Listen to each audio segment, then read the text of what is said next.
When I say social skills, it includes the most important skill of all, which is empathy. Conveying to the client that I own this as much as you do is that magic mantra for a lawyer. Hello everyone and welcome to the next episode of WhyLaw powered by Bettering Results. In this episode, we have the founding partner of IndusLaw, a leading law firm in India, and talk about the various insights of career in law firm, working of a law firm, legal education in India and abroad, and so much more with Mr. Avimukt Dar. Mr. Avimukt is a founding partner at IndusLaw, a leading law firm in India which has grown by leaps and bounds under his leadership. He's a seasoned legal expert specializing in corporate, commercial and foreign investment laws and advises both domestic, international companies and private equity investors. He has achieved various recognitions including Spotlight Lawyer in the Chambers and Partners FinTech rankings and many more accomplishments during his entire legal career. He has consistently demonstrated exceptional capabilities in various legal domains. We all have heard about the expansion that IndusLaw has made in the past few years, and it's my pleasure to be speaking to one of the founding partners of the firm in this episode today. I'm sure this episode promises to be an insightful conversation for budding lawyers, young lawyers, entrepreneurs as well, to gain insights into the working of a law firm, career in a law firm and the technological advancements. So therefore, to be the best, you must learn from the best, and you will witness exactly the same through this episode.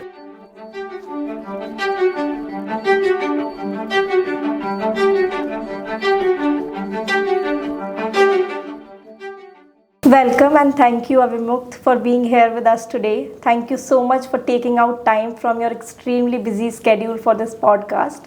So before we deep dive into some of the intriguing questions about your career in law, setting up IndusLaw firm, as well as some of your experiences, I would like to know a brief about your life. So if you could please share a brief overview of your life. Yeah, I'm born and substantially brought up in Delhi. In middle of high school, we all left for Sri Lanka, spent some years there, and then studied abroad, did my law abroad, and then came back to India to practice. So in that sense, it has been not a very long life. I would say I'm more of a person in the middle of my life. That's quite inspiring that you've come a long way from where you started. So as they say that Rome wasn't built in a day. So throughout your career, you must have had a lot of challenges that you've faced and which shaped your journey as a lawyer today. So could you please share some of the challenges that have shaped your journey as an accomplished lawyer today?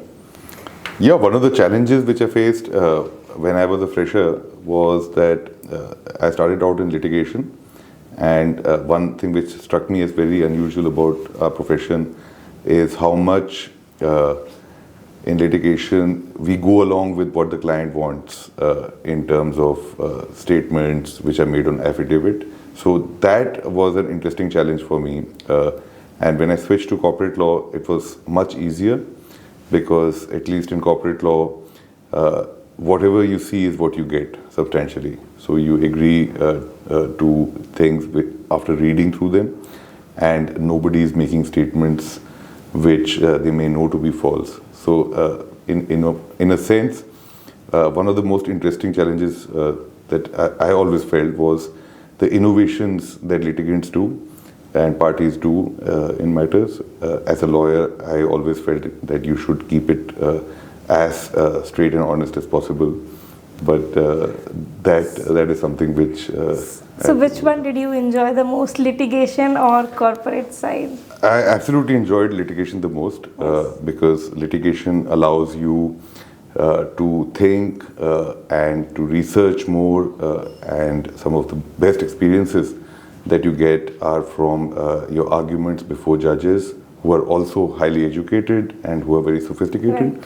So that part of litigation I do feel was enjoyable. What was not so enjoyable, as I said, was a situation where everything is adversarial in a way that people see what they can get away with. Yes. And in that sense, the ethical compass of litigants was something which always disturbed me. Okay.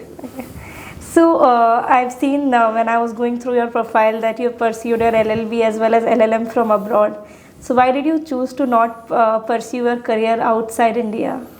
Yeah, that is very interesting. So I would put it in two stages. So in the first stage, I chose to be in India because I had already spent many years away from India.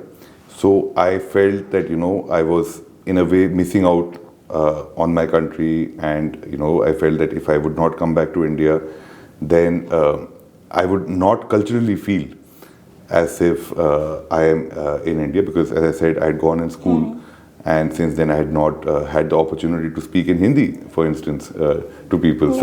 So there were a lot of factors, primarily I think cultural and emotional, which caused me to come back to India. And then I got the opportunity of working with B.V. Nagaratna. That was my first job.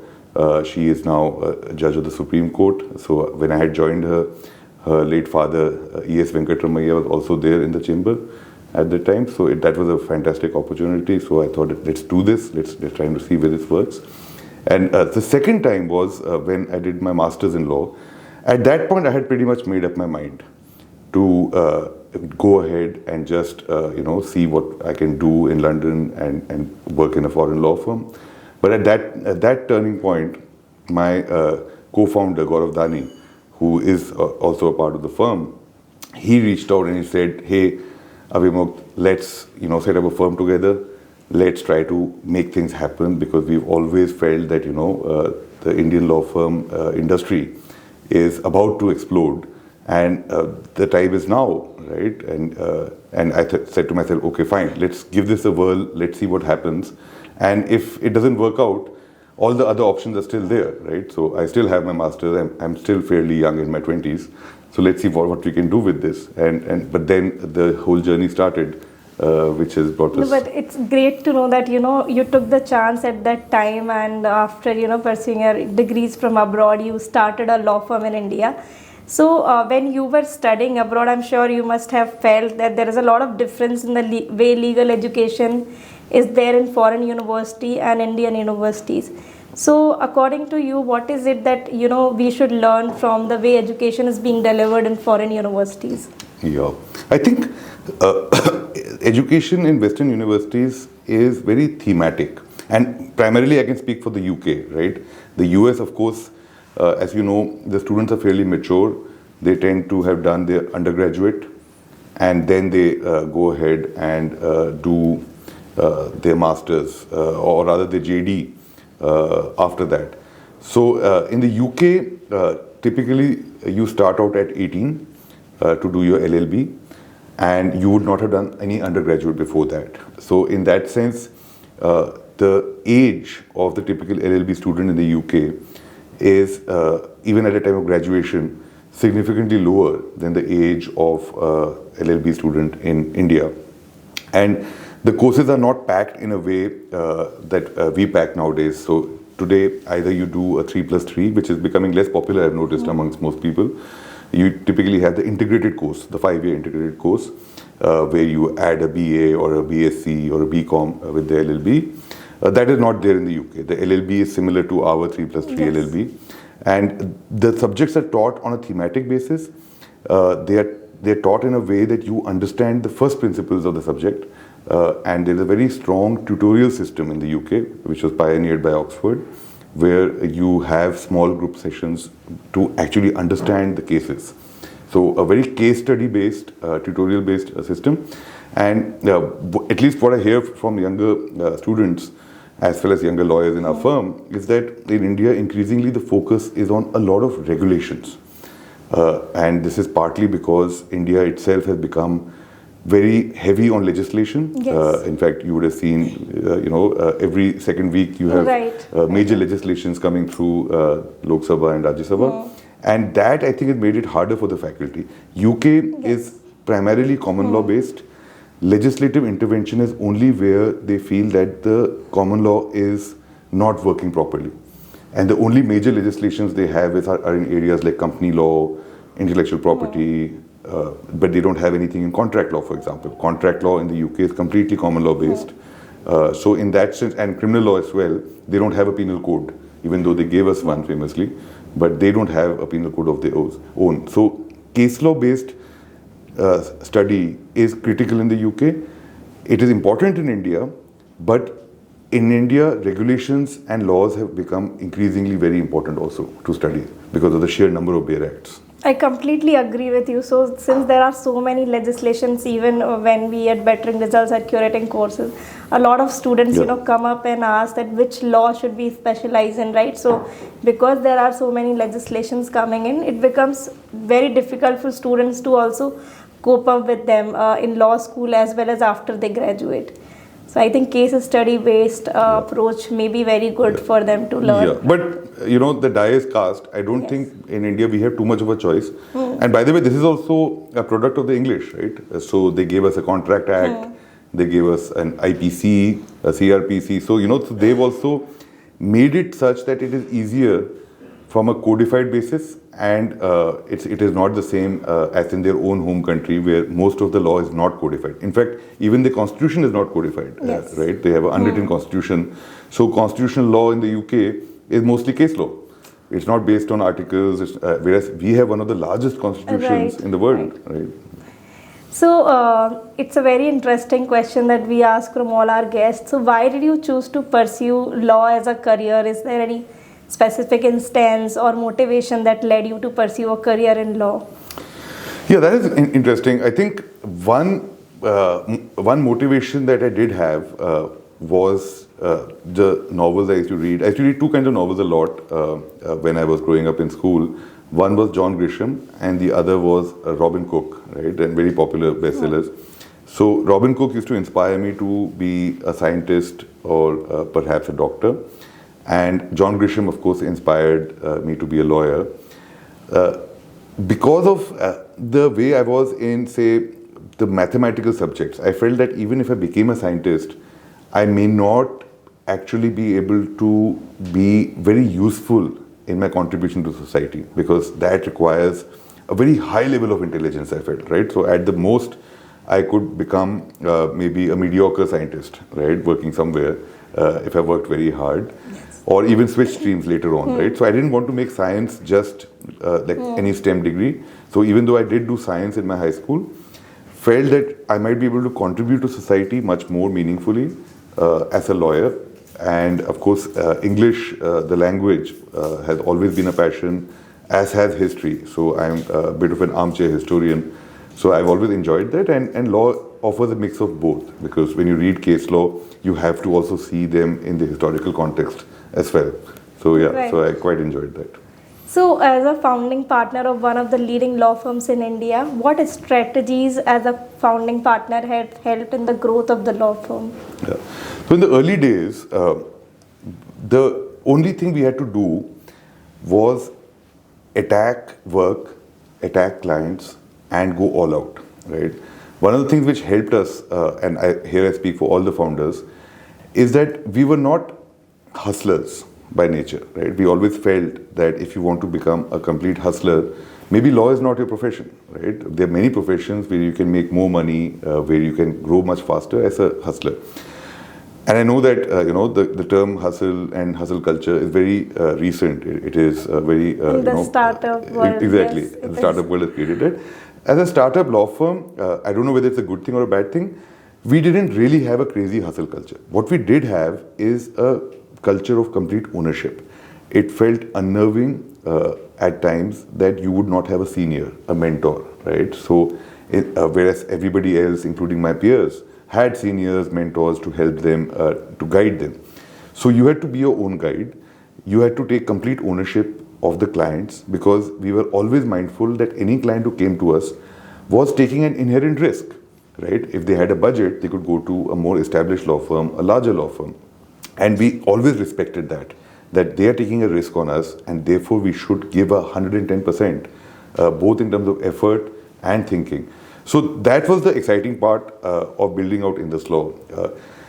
Now the challenges that we face, now that the firm is more than 20 years old, the challenges we face are more complex. It is how to keep scaling, how to ensure that the firm remains nimble and yet respects the fact that there are nearly 500,000 people who are depending on us as a firm. So yeah, so I would put it in two buckets. One is the challenge of getting off the ground. So if you compare it to, for example, a fisherman or fisherwoman trying to get into the sea, you would need to put a maximum effort, because I've noticed that the maximum effort which goes in is to get the boat into the sea, right? So those first 50 yards are critical, right? Because at that time the waves are against you, and in this case the waves would be competitors, ignorance, people don't know who you are, what are you doing, right? Half the people expected that this person will get a job soon. Why should I, trust my work with him? Because next year he might be working in a job and might say, hey, I'm done with this. So pushing that boat out, that first 50 yards, maximum energy. And now when you are sailing, you have to have a lot of skill and nimbleness and an ability to empower others. Because without empowering people to take charge of their destiny, it is quite difficult to scale and sustain. So two different challenges. The second challenge, of course, is just begun in some ways, right? Because as you know, the firm has grown exponentially in the last 5 years. So the second challenge is upon us today. That's quite inspiring also, that taking ownership is something that I liked the most. When you mentioned that in the beginning everyone was taking ownership of the work that they were doing. So I think that's very important. When you start, you should have people with same mindset and who are looking to keep your clients on priority. So I think that's a very good point for the growth of the firm. So with advancement in technology and now that there is continuous change in client expectations, how does IndusLaw approach and change its approach to the legal services that it is providing? Yeah. So in that sense, I'll first start by saying that technology, of course, and the internet in general has been very kind to law firms like ours. When we started out, everybody relied on physical libraries, and to put it bluntly, physical libraries have a huge cost. So the older firms, the chambers, they had all the lovely books from the US, from the UK, the full stack of All India reporters, right? You've seen those libraries. Yes. And we always had that challenge that we did not initially have that kind of budget to be able to stack. Because another interesting thing about us is that we're not from any significant legal backgrounds. So we never inherited libraries as such in IndusLaw, right? So in that sense, the internet was a huge enabler. Engines such as Manupatra, SEC Online were huge enablers because the cost is significantly lower than libraries, and that led to our growth. The challenge we face from the internet, and I'm sure that here everybody faces that challenge, is that clients also have access to a lot of tools online, and therefore whenever a client calls, they are quite well prepared, which was not the case 20-25 years ago, right? 25 years ago, a client would implicitly trust the lawyer because they themselves had the same problem. They didn't have those huge libraries in their companies, right? So they would have a huge amount of trust. Now what I see is that you need to perform more as a lawyer and always be at that cutting edge. So in that sense, technology helps you read cases from overseas jurisdictions and understand them. It also helps you to do diligences better. So having licenses, for example, on how to data room manage, on how to compare documents faster, turnaround times have to be higher, because we need to continuously convince our clients that you are actually not seeing us as a cost, but actually seeing us as a benefit. And one of the biggest benefits that a law firm can give is very high turnaround times, very accurate diligence reports, very accurate drafting and markups. And technology is a huge enabler in that, right? Because it saves a lot of time for us. Of course, it is still early days, especially in India, to talk about the impact of generative AI. You would have seen the news a day back that a very major Magic Circle firm has announced that they have generative AI subscriptions for their clients. I think that is something which I think most firms across the world, including in India, are still evaluating, still considering whether we build it out, whether we license it. So these are still open questions. But yes, AI, and especially for a large part of your audience, it must be quite disturbing, frankly. If I was today a first-year law school student, I would be considering options, because I don't think 5 years from now, just attacking the books, right, and attacking the files is going to be enough for a fresher, because there won't be that many books and files to attack. Your co-pilot, which is the AI, would already have research. So you would need to build out skill sets which are more based on how you maneuver and understand words. I would recommend to people to be able to work with technology better, to improve their knowledge of English and their knowledge of nuances more, right? So in fact, somebody who's done theatre, for example, would be very well suited for the future, because they would be able to be more convincing in negotiations, in arguments, rather than a person who just wants to mug up, to use that expression, because mugging up will now be no longer be at a premium, right? Somebody who has a great memory. So, like you mentioned about use of AI, about the students also. So, I've seen that a lot of law students now are completely relying on AI and are just copy pasting work from there, right? So, what's your take on this? When you are using AI, then of course you will have to also see that it's not becoming something that you're not applying your mind also. So, use of mind with AI is very important. Is that something I feel? So, anything that you would like to? You're absolutely right. I think the copy pasting culture pretty much began with word processing as well as the internet, right? So I think even 20 years back, when Google became a thing, a lot of our seniors used to complain that the juniors are just copy pasting. All they do is go to some website. Like for agreements, for example, there was always this database of US SEC filings, where, for example, if you wanted to see a distribution agreement, the lawyer would just go to the US SEC filing, download a distribution agreement, and then use that. Of course, that is a US law document, right? It is not an India law document. Right. But they would not realize that, and and it did feel very weird when that used to happen a lot. So, to use that Hindi expression, nakal ke liye bhi akal chahiye. So that was always that expression being used during the internet era. In AI, it gets even harder, because AI gives you that reassurance, right, rightly or wrongly, that I got this. The internet at least never gave you that reassurance. Anybody going on the internet would be a dummy to think that this is all they need to do. Let's just download some random agreement and paste it, because even there they would at least have to read through it to make sure that they're not missing anything, right?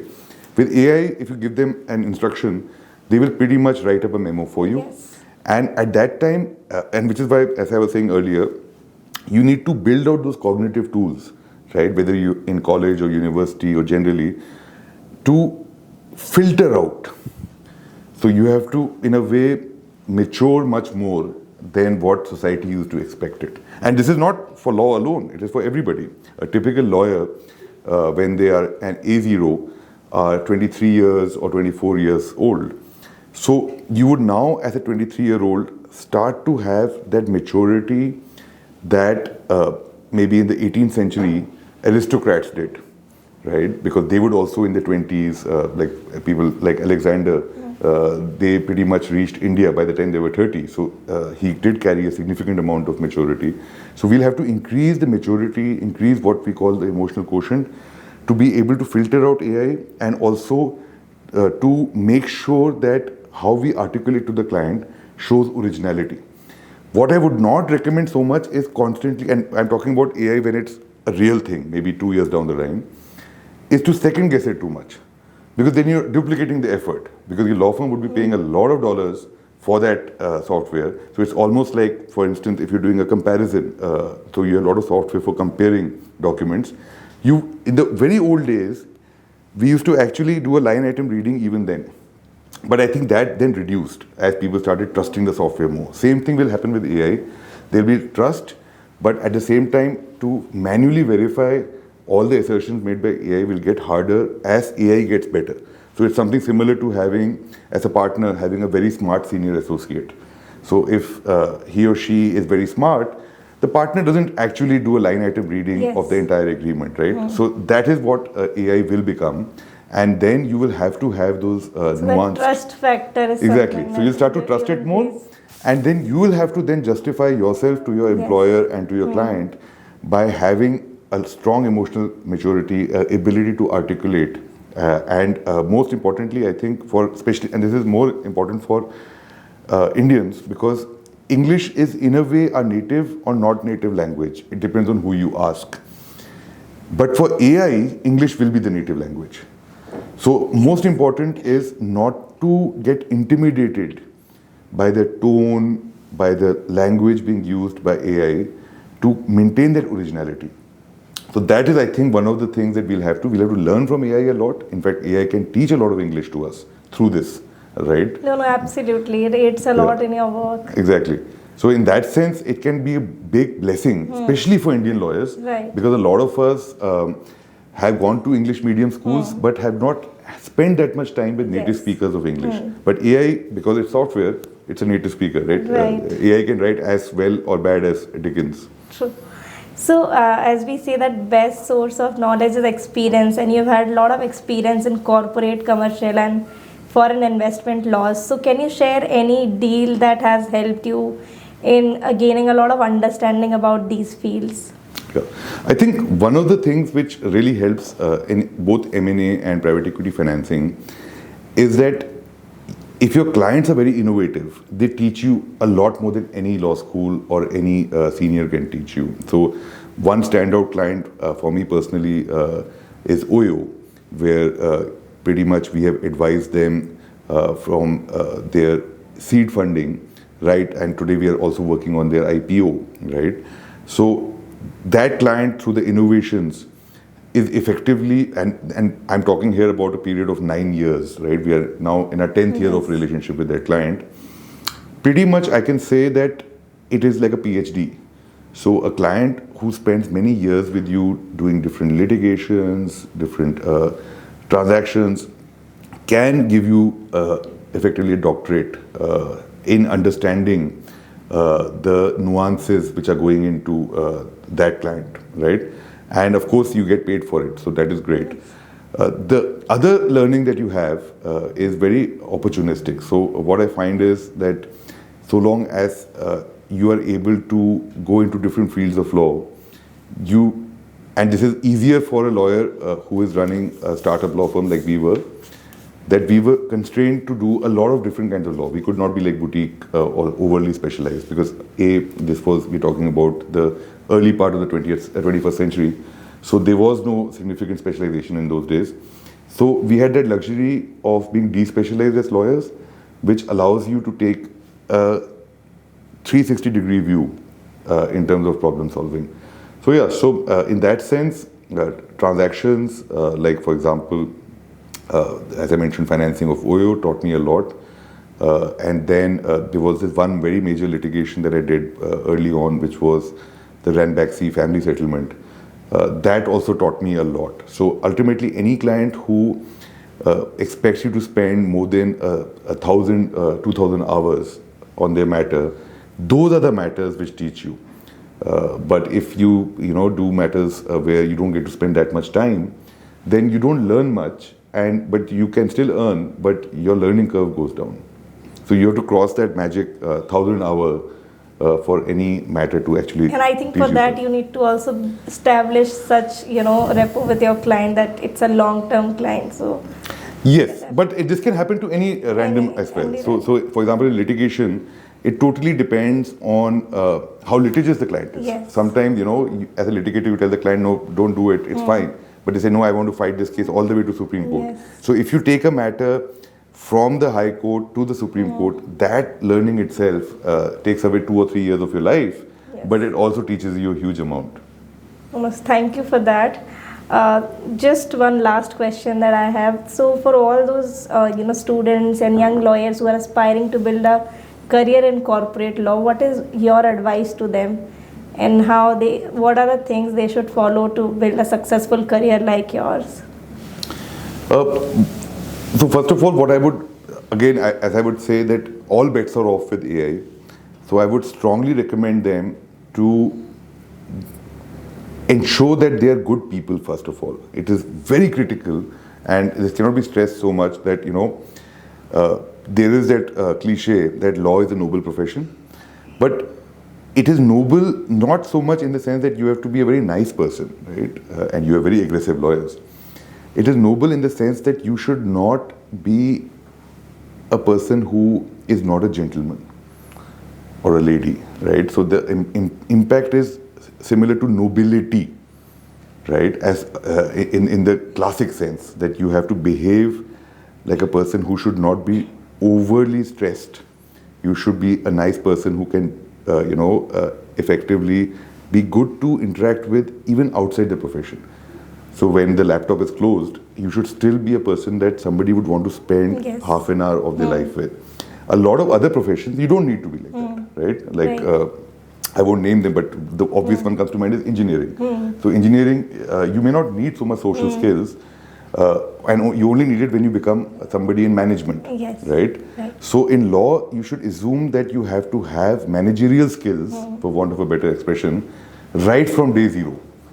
You cannot be a person who says that, hey, I only care about the books. Why? Because you will have a different judge every time. So if you have very poor social skills, you've already lost points with the judge, right? If you have poor social skills, the client also is only now focusing on the clarity you're providing. And as we discussed earlier, AI will also provide clarity.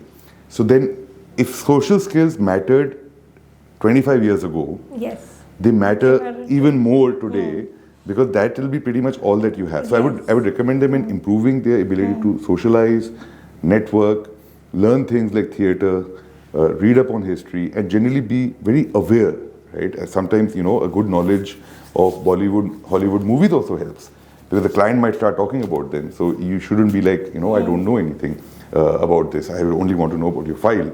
So you have to ensure that you don't become just a tool in the hand of the client, a software tool, right? You have to become a human being. And maybe this has always been the case for lawyers, right? We've always seen whenever we talk to senior advocates, any of the top senior advocates that you mentioned or you meet, you will find that there are people who are great at socializing as well, right? So the vast majority of senior advocates or judges are fantastic social animals. So I would recommend that you improve social skills more than anything else. So being able to connect and network is very important, it is right? Absolutely important. It becomes very important from day one of your career. Exactly. Because social skills, and when I say social skills, it includes the most important skill of all, which is empathy.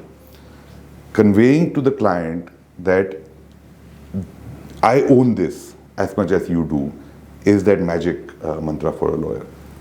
No, thank you for that. So thank you so much, Avimukt, for sharing wonderful insights on all the questions that we have so far.